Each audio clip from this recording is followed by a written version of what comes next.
አምላኬ አምላኬ ወደ አንተ ገሰግሳለሁ። ነፍሴ አንተን ተጠማች፣ ሥጋዬ አንተን እንዴት ናፈቀች። እንጨትና ውሃ በሌለበት በምድረ በዳ ኃይልህንና ክብርህን አይ ዘንድ እንዲሁ በመቅደስ ውስጥ ተመለከትሁህ። ምሕረትህ ከሕይወት ይሻላልና ከንፈሮቼ አመሰግኑሃል። እንዲህ በሕይወቴ ዘመን አመሰግንሃለሁ፣ በአንተም ስም እጆቼን አነሳለሁ።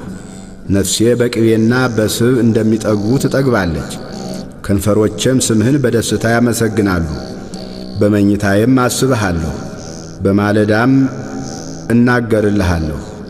ረዳቴ ሆነኸኛልና በክንፎችህም ጥላ ደስ ይለኛልና።